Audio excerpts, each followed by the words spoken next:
Hammaga salom do'stlar, mening ismim Joni va bilasizlarmi, kechadan beri menda qanaqadir g'alati narsalar paydo bo'lyapti. Ko'rdinglarmi? Hozirgina blokni kimdir buzganday bo'ldi, lekin hech narsa buzilgani yo'q. Menimcha, uyimga ruh kirib olganga o'xshaydi. Mayli do'stlar, mayli, ehtiyot bo'lish kerak. Bo'pti, kelinglar qani. Aytgancha do'stlar, mana bu yerda ferma o'rniga все-таки garaj qurdirdi. Do'stlar, bu yerda omborxona yoki ferma bo'ladi deb o'ylagandim, lekin omborxona qilishga qirildi, lekin uni shunchaki garajga aylantirdi. Nima ham qilardik? Boshqa ilojimiz yo'q, shunchaki chidab yuboraveramiz. Undan tashqari qo'shnim yo'qolib qoldi, bilmadim u qayerda, nima qilib yuribdi. Shunchaki agrotlarga ham qaramay qo'ydi. Mir ham menga ertalabdan telefon qilganda ko'rmadingmi qo'shningni deb. Men esa uni ko'rganim yo'q albatta, chunki bilmadim qancha bo'ldi. Deyarli 2 kundan beri ko'rganim yo'q. Hozir boramiz. Janob Mir, assalomu alaykum. Va alaykum. Mana olib keldim. Qo'shning nima bo'ldi? Bordingmi uyga? Yo'q, endi boraman-da, lekin men ko'rganim yo'q rostini aytsam. Xo'sh do'stlar, qani ko'raylikchi rostini nima bo'ldi ekan qo'shnimizga? Chunki bu juda ham g'alati, u har doim fermalarga qarab yuradigan, juda ham nima desam ekan, punktual, har doim ishini qiladigan odam edi, lekin bu safar nimagadir yo'qolib qoldi. Mayli, fermasiga o'zim qarab qo'yaman agarda uyda bo'lmaydigan bo'lsa, lekin birinchi navbatda albatta fermalar afsusi bekor ketyapti. Bo'pti, hozir uyga kirib ko'ramiz qani, balki uydadir, ochiq turaversin. Hoy, jitel uydamisan? Eshik ochiq. Nima? Ochiq qoldiribdi, g'alati. Tushunmadim. Bu nimasi? Urgimchi mebellar nima? Tak, stop do'stlar, shishalarni qoqib tashlashganmi nima? Bu uy tashlandikmi? Stop, axir kuni kechagina buni uyga kelgandim, qanaqasiga? Bo'lishi mumkin emas. Buni qaranglar, o'rgimchak to'rlar, mebellar yo'q, tushunmayapman nima bo'layotganiga. Hamma yoqni bosib ketgan. Joni, salom. Bu uy sotilyaptimi? Yo'q. Nima, egasi yo'q qanchadan beri? Yo'q. Qachondir ketgandi. Eshitganday bo'lgandim. Boshqa qishloqqa nima uchun bilmasam, mer meni o'ldiradi deb yurgandi. Mer o'ldiradi nima uchun? Bilmadim, aytyapman-ku. Uy sotibqami, yo'qmi deb shuni qiziqib kelgandim. O'zini esa bilmadim. Boshqa qishloqqa ketmoqchi edi. Mer bilan tortishib qolgan shekilli. Tushunarli. Jino'rsan do'stlar, lekin do'stlar, bizni mer umuman janjalkash emas. G'alati o'ldiraman degan emish va boshqa qishloqqa ko'chib ketibdi.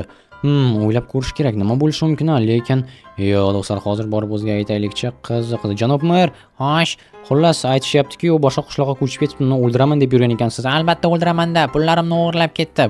Pullaringizni? Men unga 2 oyligini bergandim, oldindan kerak degan uchun.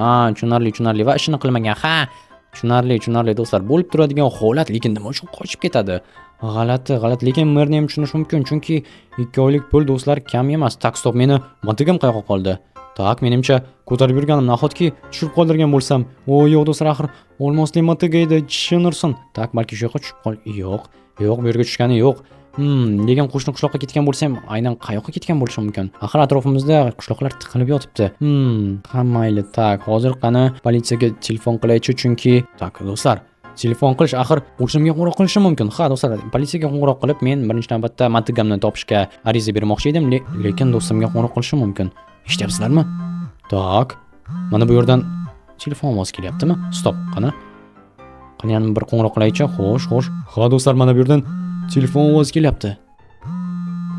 Nima uchun devorning ichidan telefon ovoz kelyapti? Tushunmadim. Nahotki qo'shnim meni magazinning ichida. Tak, stop, bu nima bo'ldi yana? Buni qaranglar, bu yerga axir men avvalgi videolarning birida barrikadalar qo'ygandim. Kim ko'rmagan bo'lsa, do'stlar, tepadagi yozuvdan ko'rishingiz mumkin. Men do'kon ochgandim va bu yerda bunaqangi narsalar yo'q edi. Tushunmayapman, nima bo'lyapti bu yerda? Nima pardalar tortib tashlashgan? Bu yerda boshqacha shishalarni qo'yib qo'yishgan. Nima? Qiziq. Tak, bu yerda mer yo'q, stop do'stlar, bo'lishi mumkin emas. Nahotki qo'shnim mening do'konimga kirib kelgan bo'lsa, bu ham yopiq turibdi. Yo'q do'stlar, qulf bo'lmagani uchun ham men bu yerni qoqib tashlagandim yog'och bilan. Hozir esa ochib qo'yishgan, lekin u yerda qulf turibdi, ochilmayapti. Tak, qani edi? Mana bu yerda ekan-ku motigam. Yo'q, do'stlar, qo'rqib ketman. Mayli. Tak, endi esa instrumentlarni olaylikchi, ko'ramiz hozir nima bo'lyapti ekan u yerda. Qani hammasini aniqlashtirmasak bo'lmaydi. Agarda qo'shnim rostdan o'sha yerda yashayotgan bo'lsa, ya'ni meni uyimning ichida, anarog'i do'konimning ichida, bu yomon bo'ladi. Tak, bu yerda rostdan parda va qani jin ursin. Bu yana nima bo'ldi? Bu yerda tak, stop, rostdan ham kimdir yashab yuribdi. Qanaqadir nima bozorga aylanib ketibdi do'stlar. Bu yerda qutilar qanaqadir, bu nima bo'ldi? Qanaqadir hayvonlarning jasadlari, nima ovchi kelganmi? Do'stim ovchilik bilan qiziqardi, anarog'i qo'shnim. Jin ursin, xo'sh, narsalarim, bloklarim, hattoki yashirgan izomutlarim joyida. Bu yerda esa u narsalar turganga o'xshaydi, lekin nima uchun? Bu qayoqqa? Nima? Stop do'stlar, yo'q, menga aytmoqchisizlarki, bu nahotki orqa tarafdagi joyni ichiga o'ta oladigan yo'l bo'lsa. Ha, do'stlar, eshik ochishgan. Mana bu yer lekin nima uchun? G'alati. Aqlni olish mumkin, lekin nima kerak bo'ldi ekan? Ha, mayli, hozir boramiz. Do'stlar, qani ichkaridan ochib ko'raylikchi. Agarda shu o'yin ichidan chiqadigan bo'lsak, bu o'sha do'stlar yomon. Ha, do'stlar, aynan o'sha joy chin ursin. Nimalarni boshlab yuribdi qo'shnim va nima uchun bu yerga kirib olgan? Faqat telefonni bilmadim. Ha, mayli, kelinglar, hammasini o'z holicha qoldiramiz va bu yerga kamera o'rnatamiz. Shunda uni qo'lga tushirishimiz mumkin bo'ladi. Albatta, uyga kirib olib yashirishim mumkin, lekin telefon ichkarida ekanmi, demak, o'zi qayergadir tez yana qaytib kelish uchun ketgan bo'lishi mumkin. Tak, jitel, menga kameralar kerak. Rahmat. Pulni kechroq beraman. Aha. Tak, bo'ldi. Do'stlar, yaxshiyamki shunaqangi do'konlar bor. Men ham axir bir vaqtlar do'kon ochmoqchi edim, ammo pul yetmadi. Tak, buni olamiz. Sen nima qilyapsan, oy? Menga bu yerda bir ikkita kamera o'rnatish kerak. Nimaga? Keyin aytaman. Bo'ldi do'stlar. Tak, qani mana bu yoqqa bittasini qo'yamiz va ulaymiz. Yaxshi, birinchi kamera ichkariga, ikkinchisini esa mana bu yerga bir joyga qo'yamiz, bilinmasligi uchun. Okey. Yana bittasini esa tashqariga qo'yishimiz kerak. Xo'sh. Mana bu yerga qo'yamiz, kelinglar. Oppa, ulandi. Ajoyib. Endi esa boshqa joylarga ham qo'yishimiz kerak. Aynan mana bu uyning yoniga. Bu yerda baribir tashlarni qo'y, hech kim yashamaydi. Shuning uchun ham hammasi xavfsiz bo'ladi. Yaxshi, qani ko'raylikchi. Tak, ajoyib. Ishlayapti hammasi. Ikkinchi kamera ham ishlayapti.